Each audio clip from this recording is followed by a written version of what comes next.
22 को बेहट उत्तरी निवासी शिक्षक श्री हरिकृष्ण महतो जी के यहाँ लगभग 2-3 बजे रात में 6-7 लोगों के द्वारा डकैती की घटना को अंजाम दिया गया।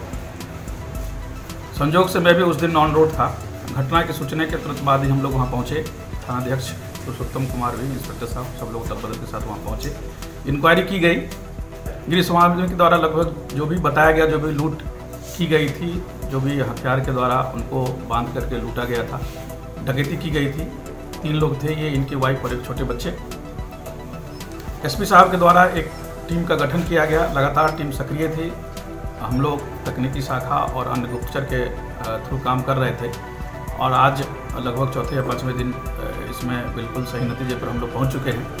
और इस घटना का सारांश यह है कि जो इसमें 6 लोगों के द्वारा यह घटना कारित की गई थी, जिसका मुख्य मास्टरमाइंड सोनू मियाँ उर्फ मोहम्मद जफर थे। हाल के दिनों में यह RSOP अररिया संग्राम OP के चिरकुट्टा नामक जगह पर अपना घर बना के रह रहा है।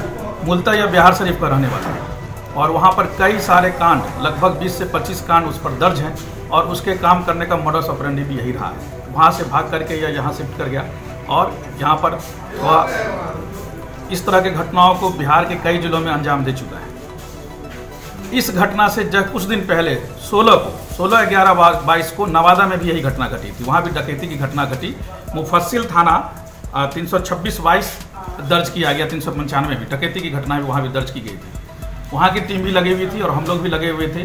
टीम का पता चल चुका था और इसकी धरपकड़ के लिए कार्रवाई की जा रही थी।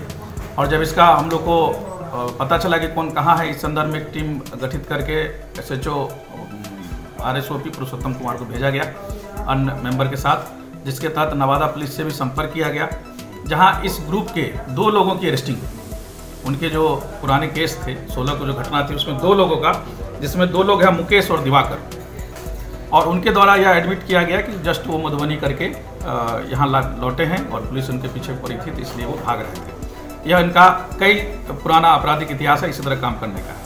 यहाँ की पुलिस वहाँ पहुँच करके एक आर्यन कुमार मुन्ना, जो कि नालंदा से, जिसकी गिरफ्तारी हुई है, दीपनगर थाना भी दीपनगर नालंदा से गिरफ्तार हुई।